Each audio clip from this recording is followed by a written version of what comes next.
नमस्कार, मैं प्रिया। आज है 25 मई। खबरों की तरफ बढ़ने से पहले एक नजर सुर्खियों पर। बिहार में 1 जून तक बढ़ा लॉकडाउन। बिहार में कोविड-19 की रफ्तार हुई धीमी। बिहार प्रशासनिक सेवा के 36 अधिकारियों का हुआ तबादला। यास तूफान को लेकर बिहार में ब्लू अलर्ट हुआ जारी। अब चले बढ़ते हैं बिहार की 25 बड़ी खबरों की ओर विस्तार से। बिहार में 1 जून तक बढ़ा लॉकडाउन। कोविड-19 की वर्तमान परिस्थिति को देखते हुए साथ ही लॉकडाउन के फैसले के बाद सकारात्मक परिणाम को देखते हुए सरकार ने 1 जून तक लॉकडाउन के फैसले को विस्तार कर दिया है। हालांकि इस दौरान पहले से जारी किए गए नियमों में कोई खास ढिलाई नहीं दी गई है। सिर्फ खाद बीज की दुकानों को अब रोजाना खोला जा सकता है, जिसके तहत सभी सरकारी प्राइवेट ऑफिस 1 जून तक बंद रहेंगे। इनमें सिर्फ जरूरी सेवाओं से संबंधित कार्यालय को ही खोलने की अनुमति है। 1 जून तक सड़क पर सभी प्रकार के वाहनों का परिचालन बंद रहेगा। अनावश्यक पैदल निकलना भी प्रतिबंधित होगा। साथ ही दुकानों के खुलने का समय भी पहले की तरह निर्धारित होगा, यानी कि शहरी इलाके में दुकान 10 बजे तक खुलेंगी, वहीं गांव में 8 बजे से 12 बजे तक दुकान खोले जा सकेंगे। इसके साथ ही सभी धार्मिक स्थल, स्विमिंग पूल, मॉल, रेस्टोरेंट आदि पर फिलहाल सख्ती पहले की तरह ही जारी रहेगी। साथ ही शादी समारोह में केवल 20 लोगों के शामिल होने की बात कही गई। वहीं अंतिम संस्कार के दौरान केवल 20 लोग ही शामिल हो सकेंगे। बिहार में कोविड-19 के मामलों में आई भारी गिरावट। बिहार में कोविड-19 की रफ्तार थमती नजर आ रही है। स्वास्थ्य विभाग की तरफ से मिली जानकारी के अनुसार बीते दिन के पिछले 24 घंटे में कुल मिलाकर 2844 मामलों की पुष्टि हुई है, जिसके बाद बिहार में एक्टिव मरीजों की संख्या 37,942 पर पहुंच गई है। इसके साथ ही अगर हम प्रभावित जिलों की बात करें तो अररिया में 90, अरवल में 10, औरंगाबाद में 124, बांका में 32, बेगूसराय में 141, भागलपुर में 79, भोजपुर में 29, बक्सर में 24, दरभंगा में 45, ईस्ट चंपारण में 83, गया में 139, गोपालगंज में 75, जमुई में 14, जहानाबाद में 25, कैमूर में 5, कटिहार में 132, खगड़िया में 43, किशनगंज में 46, लखीसराय में 29, मधेपुरा में 43, मधुबनी में 43, मुंगेर में 75, मुजफ्फरपुर में 92, नालंदा में 94, नवादा में 29, पटना में 490, पूर्णिया में 56, रोहतास में 28, सहरसा में 39, समस्तीपुर में 201, सारण में 48, शेखपुरा में 15, शिवहर में 50, सीतामढ़ी में 24, सिवान में 56, सुपौल में 94, वैशाली में 80, वेस्ट चंपारण में 104 मामलों की पुष्टि हुई है। इसके साथ ही 18 ऐसे मामले सामने आए हैं जो दूसरे राज्यों के हैं, लेकिन इनके सैंपल बिहार के अलग अलग जिलों में कलेक्ट किए गए हैं। वहीं बिहार में बीते दिन के पिछले 24 घंटे में कुल मिलाकर 5500 मरीज ठीक होकर घर वापस लौटे हैं। वहीं बीते दिन के पिछले 24 घंटे में 1,28,033 सैंपल की जांच हुई है। स्मार्ट सिटी बनने के साथ ही राजधानी पटना में दिखेगी 3D पेंटिंग्स। पटना को स्मार्ट सिटी बनाने के साथ 3D पेंटिंग की तैयारी शुरू हो गई है, जिसके तहत पटना को स्मार्ट सिटी बनाने के तहत सरकार एक नई मुहिम चला रही है। इस मुहिम के तहत शहर की दीवारों पर 3D पेंटिंग कराने को लेकर योजना बनाई जा रही है। मिली जानकारी के अनुसार सरकार की तरफ से 5 करोड़ 45 लाख रुपए खर्च किए जाएंगे। साथ ही पटना शहर के 5800 वर्ग फुट एरिया में यह स्मार्ट 3D पेंटिंग की जाएगी। इसके साथ ही शहर के 40 जगहों पर ई टॉयलेट बनाए जाने की तैयारी हो रही है। इसके लिए 4 करोड़ 44 लाख रुपए खर्च होंगे। इस ई टॉयलेट की सुविधा से शहर के लोगों की परेशानी कम होगी। आपकी जानकारी के लिए आपको बता दें कि पटना शहर अपने ऐतिहासिक और प्रशासनिक महत्व के साथ साथ अपनी शिक्षा, वाणिज्य और चिकित्सा का भी एक प्रमुख केंद्र है। बिहार प्रशासनिक सेवा के 36 अधिकारियों का हुआ तबादला। बिहार प्रशासनिक सेवा के अधिकारियों के बीच बीते दिन बड़ा तबादला देखने को मिला, जिसके तहत 36 अधिकारियों के तबादले की सूची विभाग की तरफ से जारी कर दी गई है। जिसके तहत धर्मेंद्र कुमार को अनुमंडल लोक शिकायत निवारण अधिकारी, योगेंद्र कुमार को भोजपुर के पीरो में अनुमंडल लोक शिकायत निवारण अधिकारी, अमित अनुराग, आनंद कुमार, दिलीप कुमार और दरभंगा सदर में पदस्थापित नैना कुमारी का तबादला अनुमंडल लोक शिकायत निवारण अधिकारी के तौर पर किया गया है। इसके साथ ही राकेश कुमार को उसी जगह अनुमंडल लोक शिकायत निवारण अधिकारी, मोहम्मद इमरान को छपरा सदर का अनुमंडल लोक शिकायत निवारण अधिकारी, धनंजय त्रिपाठी को अनुमंडल लोक शिकायत निवारण अधिकारी, कैमूर जिले के संजीत कुमार को अनुमंडलीय आलोक शिकायत निवारण अधिकारी बनाया गया है। मुख्यमंत्री ग्राम परिवहन योजना के तहत एम्बुलेंस पर अनुदान के लिए आए हजारों आवेदन। मुख्यमंत्री ग्राम परिवहन योजना के अंतर्गत एम्बुलेंस पर अनुदान के लिए बिहार सरकार के पास 4500 से ज्यादा लोगों के आवेदन सामने आए हैं, जिसके बाद योग्य 1020 आवेदकों का चयन कर अंतिम चयन सूची का प्रकाशन कर दिया गया है। बीते दिन से चयनित आवेदक एम्बुलेंस खरीद के बाद अनुदान की राशि प्राप्त करने के लिए आवेदन शुरू कर चुके हैं, जिसकी जानकारी परिवहन सचिव संजय अग्रवाल ने दी है। इसके साथ ही इस बाबत उन्होंने बताया कि एम्बुलेंस खरीद हेतु अनुदान के लिए आवेदन प्राप्ति के 7 दिनों में अनुदान की राशि CFMS के माध्यम से लाभुक के खाते में उपलब्ध करा दिया जाएगा। इस योजना पर राज्य सरकार द्वारा अनुदान के रूप में लगभग 21 करोड़ रुपए खर्च का प्रावधान किया गया है। यास तूफान को लेकर बिहार में ब्लू अलर्ट हुआ जारी। बंगाल ओडिशा के तट से जल्द ही यास तूफान टकराने वाला है। हालांकि इसको लेकर बिहार में भी ब्लू अलर्ट जारी कर दिया गया है, जिसके तहत ही बिहार में तेज बारिश के साथ बिजली गिरने की संभावना जताई गई है। मौसम विभाग का अनुमान है कि यास का असर 25 मई की शाम से देखने को मिल सकता है। अधिकारियों के मुताबिक बिहार के लगभग सभी जिलों में गरज के साथ तेज बारिश और बिजली गिरने की संभावना है। चक्रवात यास 26 मई और 27 मई को तेज हो सकता है। अधिकारियों का मानना है कि इन 2 दिनों के दौरान हवा की गति 60 से 70 किलोमीटर प्रति घंटे के बीच रहने की संभावना है, जिसके कारण बंगाल और झारखंड से सटे कटिहार, किशनगंज, अररिया, पूर्णिया, भागलपुर, गया, नवादा, औरंगाबाद आदि जिले चक्रवाती तूफान से प्रभावित होंगे। इसके अलावा पटना, वैशाली, सारण, भोजपुर, बक्सर, मुजफ्फरपुर, समस्तीपुर और अन्य जिलों में भी इससे प्रभावित हो सकते हैं। पटना के पार्कों का कर सकेंगे वर्चुअल दीदार। अब बिहारवासी पटना के पार्कों का वर्चुअल माध्यम से दीदार कर सकेंगे। इसके अलावा ऑनलाइन योग सीखकर स्वस्थ रहने के गुर भी सीख सकते हैं। पार्क के वर्चुअल टूर के साथ अब पार्क में पाई जाने वाली सभी सुविधाओं के बारे में भी जान सकते हैं। साथ ही किस पार्क में कौन कौन से प्रकार के पेड़ पौधे, वहां के आकर्षण के केंद्र है, इसके बारे में भी लोगों को बताया जा रहा है, जिसके तहत पटना पार्क प्रमंडल के मुख्य पार्कों का वर्चुअल टूर करने के लिए आपको www.patnapark.com वेबसाइट पर जाना होगा। इस वेबसाइट के जरिए आप पटना पार्क प्रमंडल के मुख्य पार्क, इको पार्क, शहीद वीर कुंवर सिंह आजादी पार्क, एसके पुरी पार्क, भंवर पोखर पार्क, मैकडोवल पार्क, कांग्रेस मैदान park, police colony park, Shivpuri park, Punjabi colony park, Pataliputra park, CID colony park समेत कई प्रमुख पार्क का वर्चुअल टूर कर सकते हैं। आज बिहारी पहचान में हम बात करेंगे अभिमन्यु सिंह की। अभिमन्यु सिंह का जन्म बिहार के सोनपुर जिले में हुआ था। अभिमन्यु सिंह एक भारतीय फिल्म अभिनेता है जो मुख्य रूप से बॉलीवुड, टॉलीवुड, कॉलीवुड और भोजपुरी सिनेमा में काम करते हैं। उन्होंने सेंट स्टीफेंस कॉलेज नई दिल्ली से स्नातक की पढ़ाई पूरी की। उन्होंने राकेश ओम प्रकाश मेहरा द्वारा निर्देशित अक्स 2001 में अपनी शुरुआत की थी। उन्हें अपना पहला ब्रेक अनुराग कश्यप द्वारा निर्देशित गुलाल, जो कि 2009 में आई थी, उसमें रणंजय सिंह की भूमिका से मिली थी। भूमिका में उन्हें उनके सफल प्रदर्शन के लिए 2010 का स्टारडस्ट पुरस्कार भी दिलाया था। रेमडेसिविर इंजेक्शन की मांग को देखते हुए बिहार को अब मिलेगा ज्यादा इंजेक्शन। बिहार में कोविड-19 के प्रभावितों के इलाज के लिए रेमडेसिविर इंजेक्शन की मांग लगातार बढ़ती जा रही है। यही कारण है कि बिहार को मिलने वाले रेमडेसिविर इंजेक्शन के कोटा को बढ़ाने का फैसला लिया गया है, जिसके तहत अब 30 मई तक बिहार को 2,39,000 वायल मिलेगा। केंद्र सरकार की तरफ से इसको मंजूरी मिल गई है। वहीं दूसरी तरफ बिहार के विभिन्न अस्पतालों में कोरोना संक्रमितों की जांच शुरू हो गई है। ड्रग कंट्रोलर बिहार के कार्यालय के आधिकारिक सूत्रों ने बताया कि रेमडेसिविर के कुछ बैच के सैंपल्स कोलकाता स्थित सेंट्रल ड्रग लैबोरेटरी जांच के लिए भेजे गए हैं। इस पर राज्य औषधि नियंत्रण रविंद्र कुमार सिन्हा ने जांच और कार्रवाई के लिए Bihar medical services and infrastructure corporation limited के महाप्रबंधक को पत्र भी लिखा है। कोविड-19 के कारण अनाथ हुए बच्चों को अब मिलेगी सरकारी सहायता। बिहार में अब कोविड-19 के कारण अनाथ हुए बच्चों को सरकार अब मदद करने वाली है। मिली जानकारी के अनुसार समाज कल्याण विभाग के दिशा आदेश के बाद परवरिश योजना के तहत अनाथ, गरीब, बेसहारा और असाध्य रोग से पीड़ित बच्चों के पालन पोषण के लिए सरकार प्रतिमाह अनुदान की राशि उपलब्ध कराएगी। इस योजना का लाभ बच्चों को 18 साल की आयु पूर्ण होने तक मिलेगा। इतना ही नहीं, एड्स जैसे रोग से ग्रसित लोगों के बच्चों को भी इस योजना का लाभ दिया जाएगा। इस योजना के तहत आंगनबाड़ी सेविका के माध्यम से किए जाने का प्रावधान किया गया है। बिहार में जल्द ही बनेगा 2 और सौर ऊर्जा प्लांट। कजरा और पिरपैती बिजली घर के निर्माण के लिए बिहार सरकार ने अपनी तरफ से तैयारी शुरू कर दी है। मुख्यमंत्री नीतीश कुमार के निर्देश के बाद ऊर्जा विभाग ने भी इस काम को तेजी से करना शुरू कर दिया है। इसके साथ ही बिजली घर को लेकर अब तक हुई कार्रवाई और अद्यतन स्थिति की समीक्षा की जा रही है। केंद्र के अनुसार 5 साल में बिहार में 2,493 मेगावाट अपारंपरिक ऊर्जा का उत्पादन होने लगेगा। इसमें 244 मेगावाट बायोमास और 25 मेगावाट पन बिजली भी शामिल है। सिर्फ सौर ऊर्जा के क्षेत्र में 2022 मेगावाट बिजली पैदा होगी। पूरे देश में 5 साल के बाद 99,533 मेगावाट बिजली पारंपरिक ऊर्जा से उत्पादित होगी। पावर सेक्टर से बिहार की मौजूदा कार्यप्रणाली पहले की अपेक्षा काफी अच्छी हुई है और आने वाले समय में इसकी रफ्तार और बढ़ेगी। 18 से 44 साल के व्यक्तियों के टीकाकरण के लिए अब होगा ऑन साइट रजिस्ट्रेशन। कोविड-19 को रोकने के लिए वैक्सीनेशन ही अंतिम उपाय केंद्र सरकार और स्वास्थ्य विभाग के सामने इस वक्त नजर आ रहा है। यही कारण है कि सभी राज्यों में वैक्सीनेशन की प्रक्रिया को जोर शोर से पूरा करने की तैयारी हो रही है। इसी क्रम में बिहार में भी वैक्सीनेशन युद्ध स्तर पर करवाई जा रही है।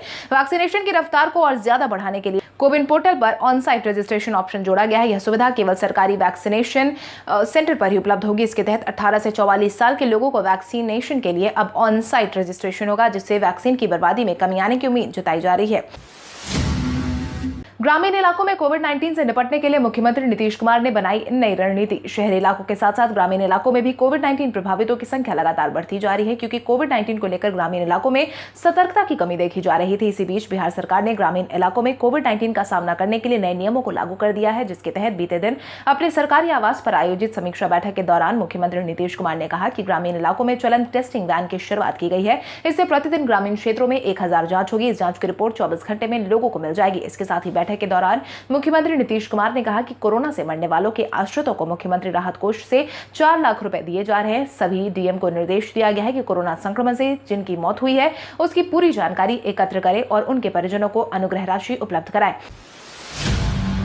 अब नया बिजली कनेक्शन लेने के लिए नए शर्तों का करना होगा पालन। बिहार में नए बिजली कनेक्शन को लेकर बिहार सरकार की तरफ से नए शर्तों को लागू कर दिया गया है।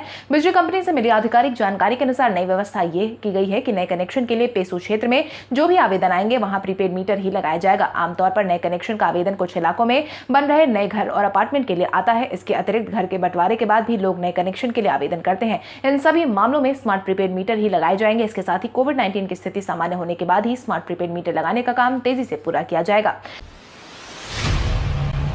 बीते 24 दिन में बिहार में मिले 1 लाख लापरवाह लोग। जहां एक तरफ बिहार सरकार पूरी कोशिश कर रही है कि कोविड-19 के मामलों में किसी तरीके से गिरावट लाई जाए, वहीं दूसरी तरफ बिहारवासी ही सुधरने का नाम नहीं ले रहे हैं। आए दिन सरकार को कोसने वाले बिहारवासी ही नियमों में ढिलाई करते नजर आ रहे हैं। जारी किए गए आंकड़ों के अनुसार बीते 24 दिन में करीब 1 लाख ऐसे लोगों को पकड़ा गया है जिन्होंने मास्क पहनना समेत नियमों का पालन करना जरूरी नहीं समझा है। मिली जानकारी के अनुसार पुलिस विभाग की तरफ से बीते 24 दिन में कोरोना के तहत जारी गाइडलाइन का नहीं पालन करने वाले और लॉकडाउन तोड़ने वाले कुल 764 लोगों को गिरफ्तार किया गया है। इस दौरान राज्य भर में पुलिस की तरफ से 400 प्राथमिकताएं दर्ज की गई हैं। इसके तहत बीते 24 दिनों में नियम तोड़ने वालों से पुलिस ने 5,51,23,618 रुपए का जुर्माना वसूल किया है। वहीं इस समय में 28,461 वाहन जब्त किए गए हैं।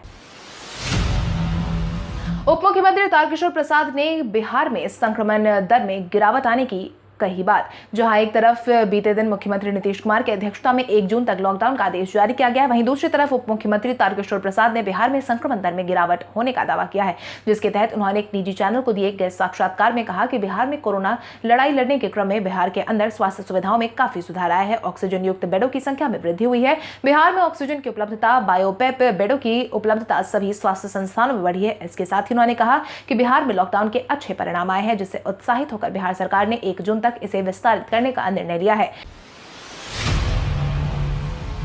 तीसरी लहर में रणदीप गुलेरिया ने बच्चों के महफूज रहने की कही बात। एम्स के निदेशक डॉक्टर रणदीप गुलेरिया ने तीसरी लहर को लेकर अहम जानकारी साझा की है, जिसके तहत एक तरफ जहां तीसरी लहर को लेकर यह कहा जा रहा था कि यह लहर बच्चों पर काफी ज्यादा प्रभाव डालेगी, वहीं दूसरी तरफ रणदीप गुलेरिया ने राहत की खबर सुनाई है, जिसके तहत उन्होंने कहा कि अगर कोरोना की दोनों लहर की बात की जाए तो आंकड़े बताते हैं कि सबसे ज्यादा सुरक्षित बच्चे थे। ज्यादातर बच्चों में कोरोना के हल्के लक्षण दिखे। ऐसे में यह कहना कि अगली लहर में बच्चों में संक्रमण का खतरा बढ़ेगा, ये वैज्ञानिक रूप से ठीक नहीं है। गुलेरिया ने कहा कि हमें तैयारी करनी होगी। दरअसल बच्चे अभी सुरक्षित है क्योंकि वो घर में है। जब बच्चे स्कूल कॉलेज जाएंगे तो उनमें संक्रमण हो सकता है, लेकिन अभी तक जो भी आंकड़े आए हैं वो बताते हैं कि बच्चों में संक्रमण कम होगा। ज्यादातर बच्चों को अस्पताल में भर्ती होने की जरूरत नहीं होगी। मई को काला दिवस मनाएगी जन अधिकार पार्टी। 32 साल पुराने मामले में पप्पू यादव की गिरफ्तारी जब से हुई है तब से जन अधिकार पार्टी विरोधाभास में नजर आ रही है। इस कारण से ही अब 26 मई को पार्टी ने काला दिवस मनाने का ऐलान किया है। साथ ही पप्पू यादव की रिहाई की मांग को उठाने की बात भी कही है। इस बाबत जाप के प्रदेश अध्यक्ष राघवेंद्र कुशवाहा ने बताया कि जन अधिकार पार्टी के राष्ट्रीय अध्यक्ष और पूर्व सांसद राजेश रंजन उर्फ पप्पू यादव की रिहाई के लिए एक उच्च स्तरीय शिष्टमंडल राजनीतिक पार्टी के अध्यक्षों से मिलेगा। कल बेड़ी और हथकड़ी के साथ प्रदर्शन होगा। इतना ही नहीं, जन अधिकार युवा एवं छात्र परिषद के साथियों के द्वारा 27 मई को बिहार के सभी जिलों में श्री यादव की रिहाई हेतु अर्धनग्न प्रदर्शन भी किया जाएगा। मिली जानकारी के अनुसार जन अधिकार पार्टी कोविड-19 के कारण जान गंवाने वालों को मिलने वाले मुआवजे की राशि की मांग को लेकर भी सड़कों पर उतरने वाली है। मुख्यमंत्री नीतीश कुमार के खिलाफ पटना में जारी किए गए पोस्टर पर शुरू हुई राजनीति। मुख्यमंत्री नीतीश कुमार के खिलाफ पटना में जगह जगह पर पोस्टर देखे गए। उसके बाद बिहार के राजनीतिक गलियारे में बयानबाजी का सिलसिला शुरू हो गया। हालांकि यह पोस्टर किसकी ओर से शहर में चिपकाया गया है यह फिलहाल पता नहीं चल पा रहा है, जिसके तहत ही राजद के प्रवक्ता मृत्युंजय तिवारी ने अपनी प्रतिक्रिया दी है, जिसके तहत उन्होंने कहा कि जो बात पोस्टर में लिखी हुई है वो वाजिब है। जनता ने मुख्यमंत्री को आईना दिखाया है, यह आम जनता की आवाज है। यह पोस्टर राजद की तरफ से नहीं लगाया गया है। वहीं पोस्टर को लेकर जदयू की तरफ से नीरज कुमार ने कहा कि इस पोस्टर को दीवार पर सटवाने वालों ने इस पर अपना नाम तक नहीं लिखा है और ना ही जिम्मेवारी ली है। उन्होंने कहा कि परोक्ष रूप से ट्विटर परिवार इसमें दिखता है। वैक्सीनेशन सर्टिफिकेट पर शुरू हुई राजनीति का भाजपा ने दिया करारा जवाब। जहां एक तरफ कोविड-19 से बचाव के लिए वैक्सीनेशन की प्रक्रिया को जोर शोर से किया जा रहा है, वहीं बिहार में इस मुद्दे को लेकर राजनीति शुरू हो गई है। दरअसल यह पूरा मामला वैक्सीनेशन सर्टिफिकेट पर प्रधानमंत्री नरेंद्र मोदी की तस्वीर को लेकर है, जिसके तहत पूर्व मुख्यमंत्री जीतन राम मांझी और जाप अध्यक्ष पप्पू यादव के हमले का जवाब देने के लिए भाजपा प्रवक्ता प्रेम रंजन पटेल सामने आए हैं। जिसके तहत उन्होंने कहा कि कोरोना महामारी से जब पूरा देश परेशान था, तब वैज्ञानिकों ने इस वैक्सीन का आविष्कार किया, जिसकी सराहना WHO के साथ साथ पूरे देश और दुनिया के लोग कर रहे हैं। ऐसे में प्रधानमंत्री के चेहरे और भरोसे पर देश की जनता को उम्मीद है, इसलिए वैक्सीनेशन सेंटर पर पीएम मोदी की तस्वीर लगी है।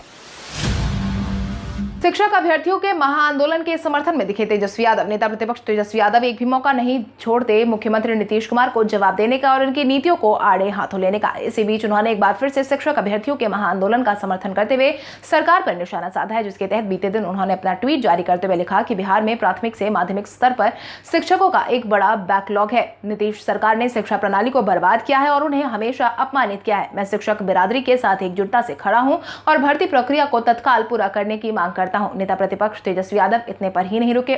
उन्होंने आगे लिखा कि नियोजन प्रक्रिया की सारी अहर्ताएं और प्रक्रियाएं पूरी करने के बावजूद पिछले 2 साल से नीतीश सरकार ने नियुक्ति पत्र प्रतिभावान शिक्षकों को नहीं दिया है। नीतीश जी को आखिर बिहार के नौजवान को बेरोजगार और बंधुआ मजदूर ही क्यों बनाना चाहते हैं।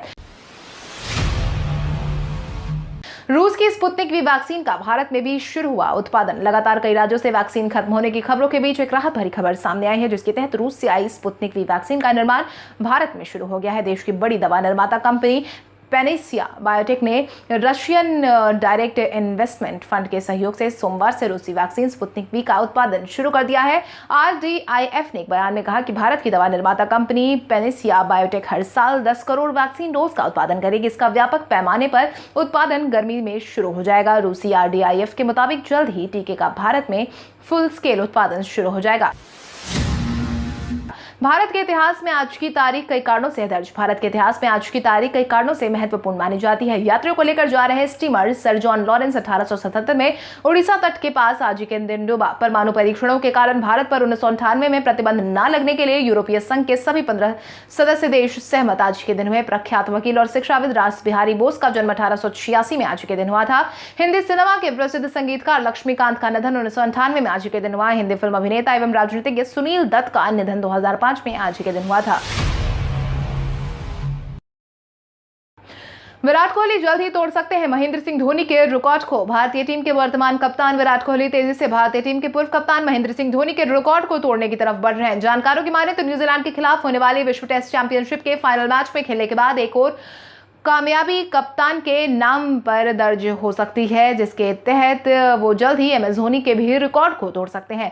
जिसके बाद न्यूजीलैंड के खिलाफ उतरते ही सबसे ज्यादा टेस्ट मैच में भारत की मेजबानी करने वाले पहले कप्तान की लिस्ट में कोहली का नाम शामिल हो जाएगा। इसके साथ ही अगर टीम ये मुकाबला जीत लेती है तो दुनिया के सबसे सफल कप्तानों की सूची में वो चौथे स्थान पर काबिज हो जाएंगे। उन्होंने अब तक अपने करियर में टीम इंडिया की मेजबानी में कुल 60 टेस्ट मैचों में की है और महेंद्र सिंह धोनी की बराबरी पर आ गए हैं। इतना ही नहीं, विराट कप्तानों की सूची में वेस्टइंडीज के दिग्गज क्लॉइड लॉयड को भी पीछे छोड़ सकते हैं। अब टेलीग्राम देगा कोरोना वैक्सीन सेंटर की जानकारी। कोविड-19 के बढ़ते माहौल के बीच कई सोशल मीडिया प्लेटफॉर्म ने अब तक मदद का हाथ आगे बढ़ाया है। इसी क्रम में अब टेलीग्राम ने भी लोगों की मदद के लिए एक अहम पहल की शुरुआत की है, जिसके तहत टेलीग्राम ने अपने यूजर को टीकाकरण केंद्र और टीका की उपलब्धता के बारे में जानकारी देने के लिए नया टूल जोड़ा है। इस टूल के जरिए यूजर अपने नजदीकी टीकाकरण केंद्र के बारे में पता लगा सकते हैं। सबसे पहले टेलीग्राम के होम पेज पर आपको राज्य और जिला चुनने का विकल्प मिलेगा। आप जहां पर जा करके उस राज्य और जिले की जानकारी दर्ज करें। नए विंडो में आपको आपके जिले के चैनल को ज्वाइन करने का विकल्प मिलेगा। चैनल ज्वाइन करते ही आपको आपके जिले में कोविड-19 टीके की उपलब्धता के बारे में जानकारी मिलेगी। कल हमारे द्वारा पूछे गए सवाल का जवाब आप में से बहुत सारे यूजर ने हमें कमेंट करके दिया था, उसके लिए आपका बहुत बहुत धन्यवाद। आप में से जिन यूजर का कमेंट हमें अच्छा लगा है उनके नाम है राघवेंद्र कुमार, सूरज रॉय, प्रहलाद जोशी, दीपक कुमार, ममता कुमारी, मुस्कान कुमारी, पिंकी कुमारी, अभिलाषा शेख, दिव्यांशी शेखर कुमार, रवि, संदीप कुमार, अमन सिंह, ऋषभ राज, विकी कुमार, आलोकनाथ। इसके अलावा हमारी टीम को अभी लोगों के जवाब अच्छे लगे हैं, मगर समय के अभाव के कारण हम उनका नाम नहीं ले पाए, लेकिन आप हमारे सवालों का जवाब देते रहे। हम कल आपका नाम लेने की पूरी कोशिश करेंगे। तो चले बढ़ते हैं आज के इस सवाल की। और आज का सवाल कुछ इस प्रकार है, आपके अनुसार 1 जून तक लॉकडाउन बढ़ाने के फैसले के बाद बिहार कोविड-19 की जंग जीतने में सफल हो पाएगा या नहीं? अपने जवाब हमें कमेंट करके जरूर बताएं। इसके साथ ही आज के लिए बस इतना ही। बिहार की बड़ी खबरों से अपडेटेड रहने के लिए हमारे YouTube चैनल को सब्सक्राइब करें और बेल आइकॉन दबाना ना भूलें।